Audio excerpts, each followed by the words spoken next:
Hello guys, welcome back to my channel. आज से ये वीडियो हम एक नया चैप्टर शुरू करने जा रहे हैं जो लेजिस्लेचर का। लेजिस्लेचर में हमारे पास क्या आता है? हमारे पास पार्लियामेंट आता है। हमारे पास वो सारे प्रोविजंस आते हैं जो लोग बनाते हैं। अब देखो, दो डिफरेंट चीजें हमारे कॉन्स्टिट्यूशन में मेंशन है।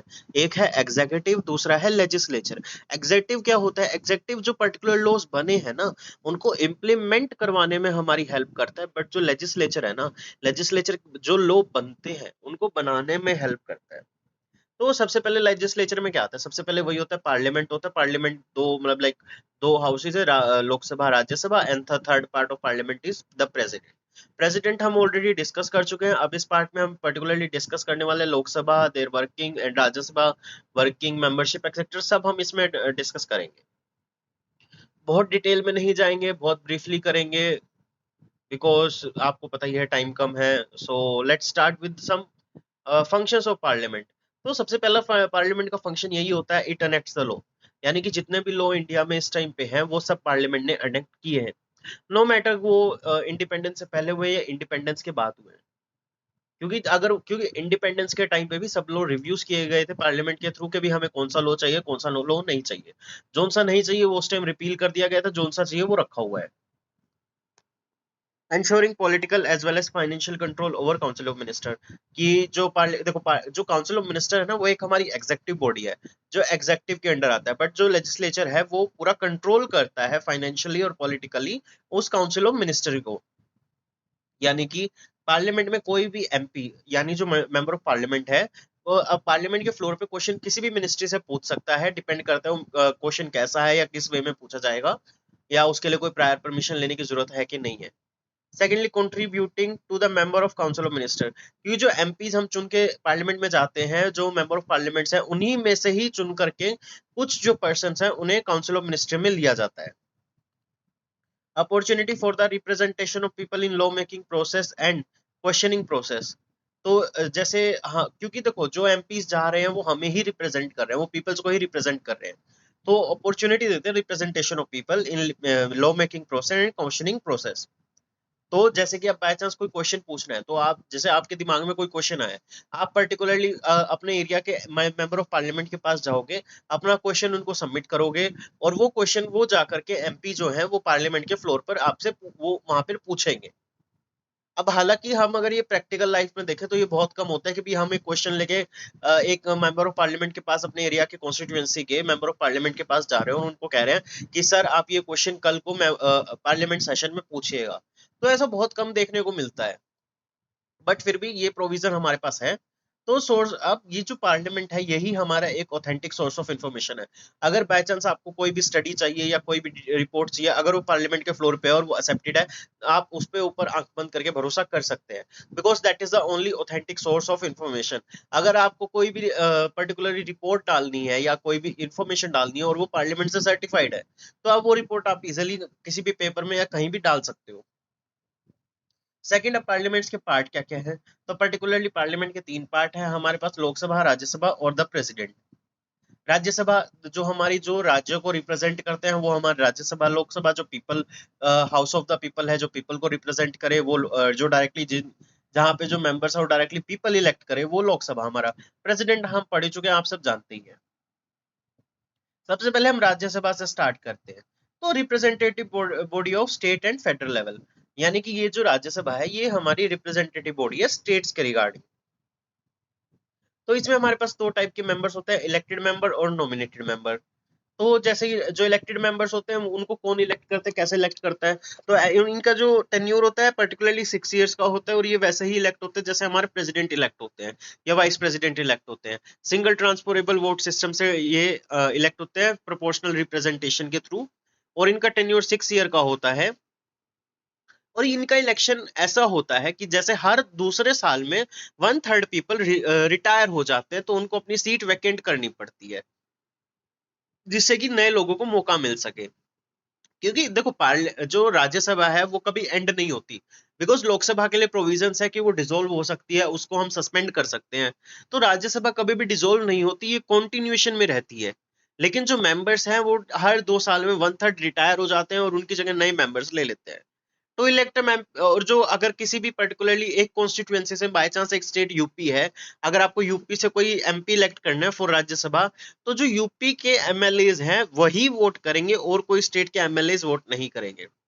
सेकेंडली जो सीट्स है राज्यसभा में वो फिक्स है 238 प्लस 12, बट जो अभी के लिए गवर्नमेंट ने फिक्स कर रखी है 233 प्लस 12।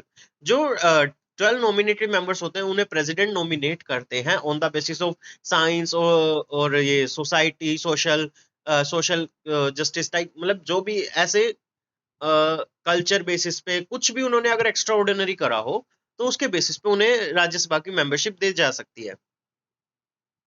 तो जो राज्यसभा की सीट्स है पहले क्लोज बैलेट में होती थी, but after 2003 it happens in open ballot system. अब क्वालिफिकेशंस क्या क्या चाहिए to be a member of Rajya Sabha?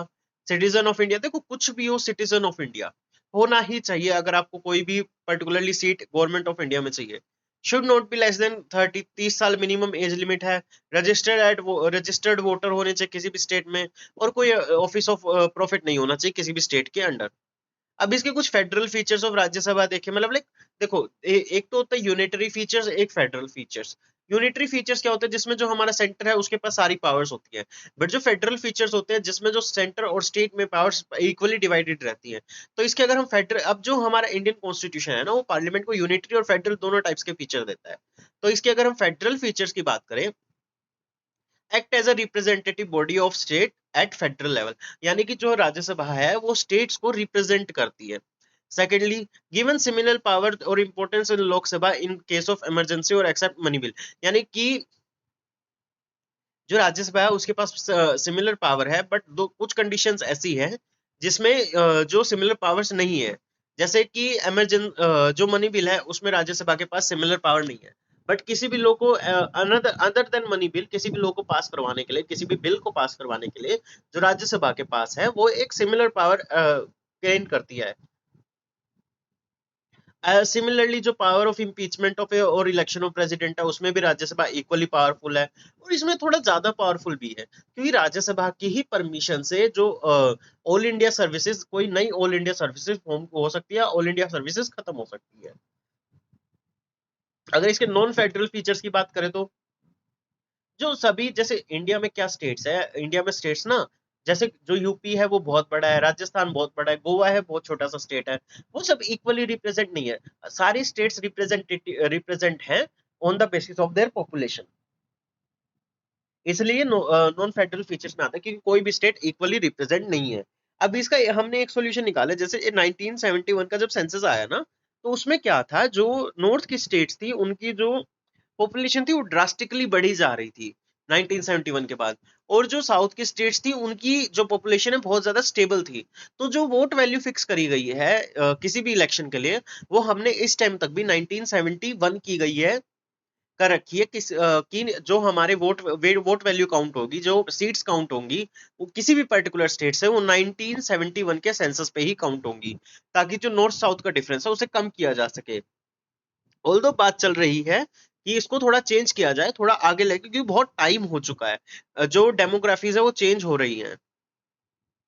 जो नॉन स्टेट्स हैं उन्हें भी इसमें रिप्रेजेंटेशन दिया गया है, जैसे दिल्ली और पौंडीचेरी वो डायरेक्टली यूनियन कंट्रोल करती है बट फिर भी उन्हें रिप्रेजेंटेशन दिया हुआ है। सेकंड, मेंबरशिप आल्सो जो नॉमिनेटेड मेंबर है उनको डायरेक्टली जो प्रेसिडेंट नॉमिनेट करते हैं, similarly on the advice of council of minister. तो ये भी इंटरफेरेंस हो जाता है राज्यसभा में। और जो राज्यसभा है वो गवर्नमेंट को रिमूव नहीं कर सकती। जो गवर्नमेंट को रिमूवल का प्रोसेस स्टार्ट होगा वो लोकसभा से ही स्टार्ट होगा, वो राज्यसभा से स्टार्ट कभी नहीं हो सकता। अब चेयरमैन ऑफ राज्यसभा की अगर हम बात करें तो जो वाइस प्रेसिडेंट ऑफ इंडिया है वो एक्स ऑफिशियो चेयरपर्सन होंगे राज्यसभा के, ये फिक्स है। और उनके साथ साथ एक डिप्टी चेयरमैन भी इलेक्ट होंगे जो कि मेंबरशिप के अमंग ही इलेक्ट होंगे। तो जो चेयरमैन है वो कभी भी फर्स्ट इंस्टेंस में किसी भी लॉ के रिगार्डिंग वोट कास्ट नहीं करेंगे अपना, वो at the time of tie ही अपना वोट कास्ट करेंगे। जो डिप्टी चेयरमैन है वो रिजाइन देंगे चेयरमैन को, चेयरमैन रिजाइन देंगे प्रेसिडेंट को as a vice president of India. Chairman of Rajya Sabha can be removed from the office of as a vice president of India by vote in Rajya Sabha pass by majority of all member, effective majority से ही पास हो गए, और लोकसभा में simple majority से पास हो जाएंगे। जो चेयरमैन और डिप्टी चेयरमैन है, वो वो अगर वोट करना चाहे अपने रिमूवल पे तो फर्स्ट इंस्टेंस में वोट कर सकते हैं, but at the time of tie they can not vote.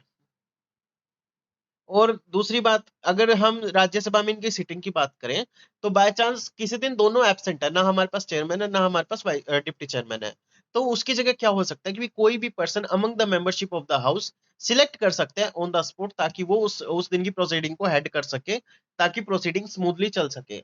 और दूसरी बात, अगर दोनों ही ऑफिसेज में एक टाइम पे वैकेंसी आ जाती है, यानी कि देखो, एब्सेंट और बीइंग वैकेंट इन ऑफिस, दोनों में डिफरेंस है।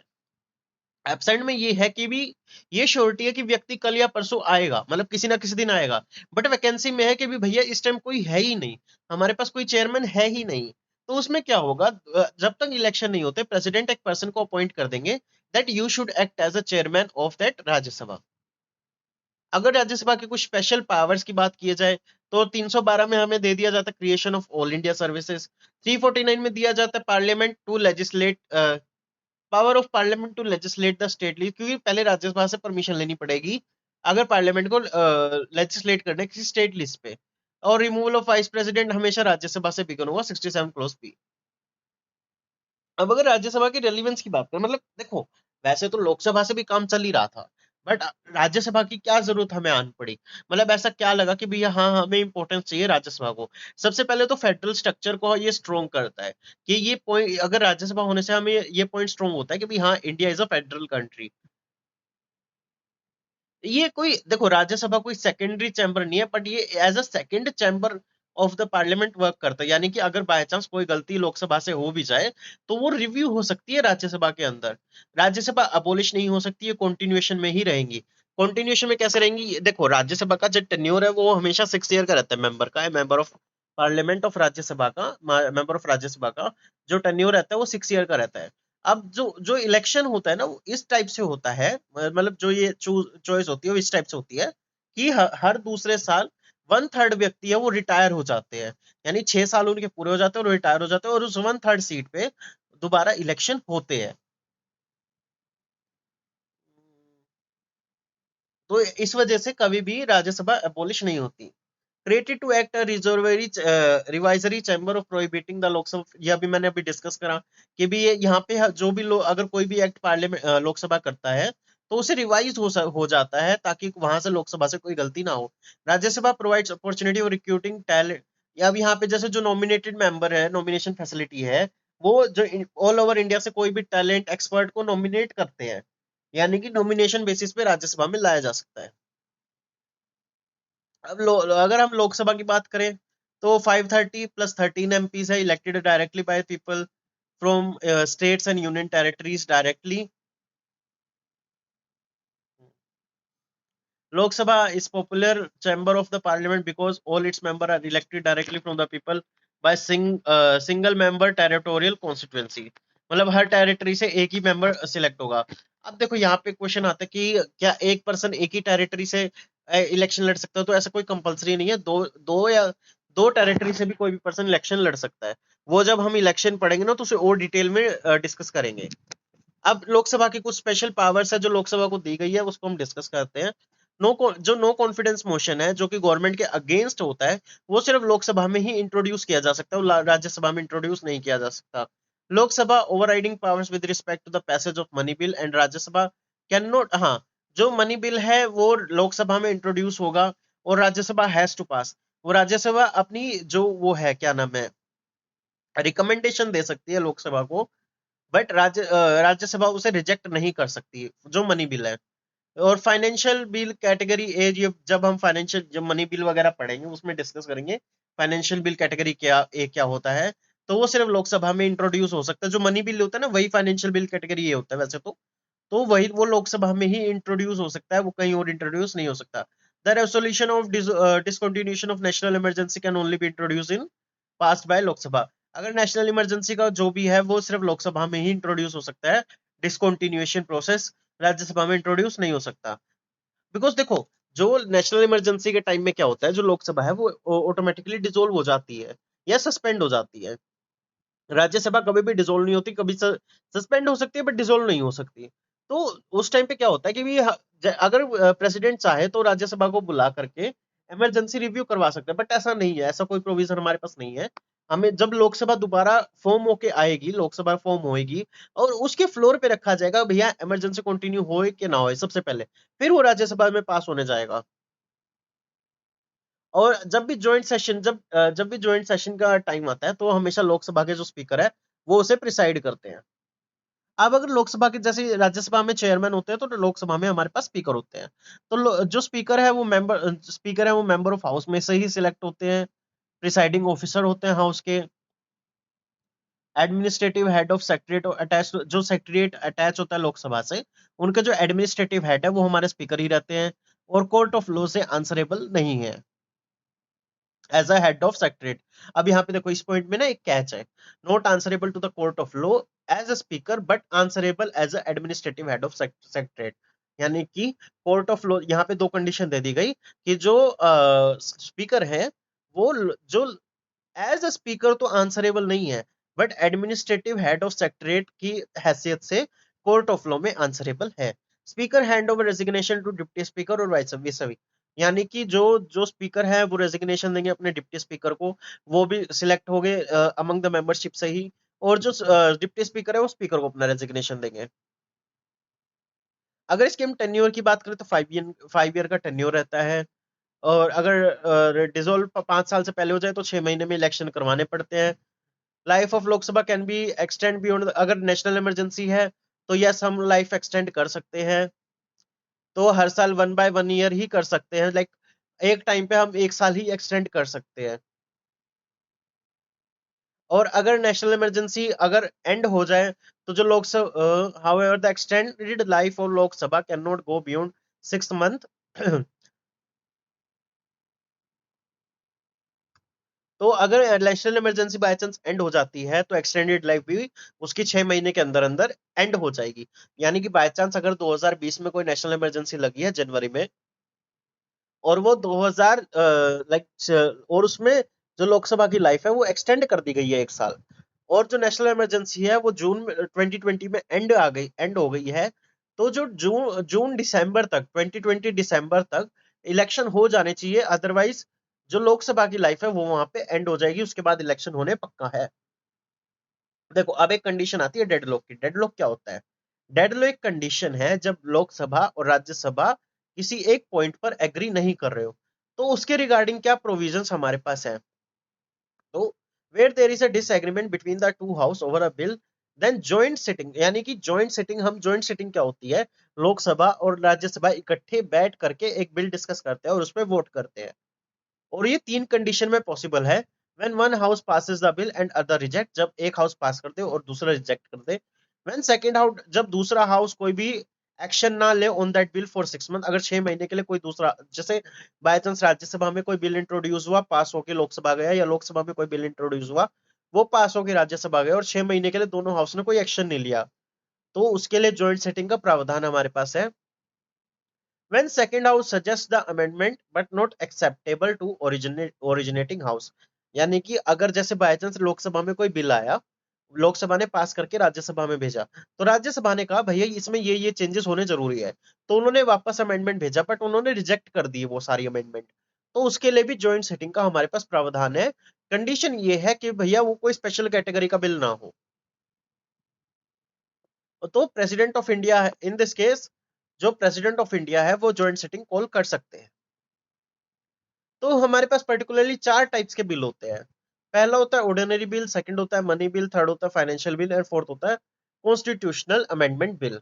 ये ही 4 टाइप्स के हमारे पास बिल होते हैं, इसके अलावा हमारे पास कोई बिल नहीं है।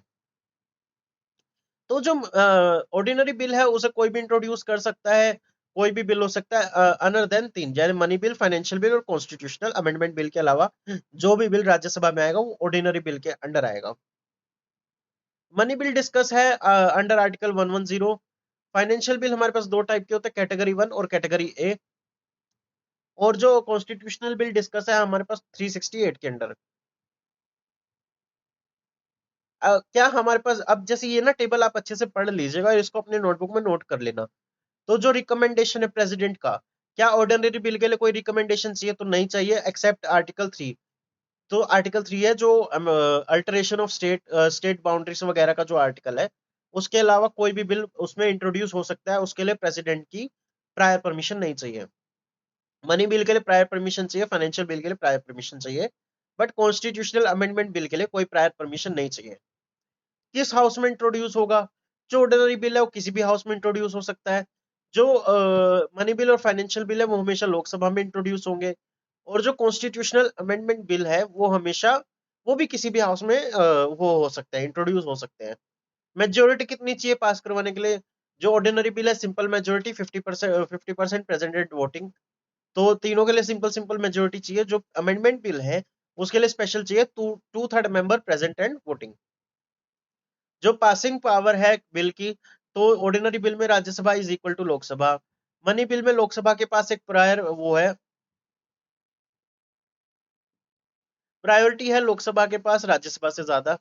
फाइनेंशियल बिल में वैसे तो इक्वल है, बट एक्सेप्शन इसका ये है कि पहले लोकसभा में पास हो जाना चाहिए। बाय चांस वो लोकसभा में पास हुआ तो राज्यसभा नहीं हुआ तो राज्यसभा में हो जाएगा ही नहीं। अमेंडमेंट बिल में भी दोनों के पास इक्वल वो है, पावर्स है।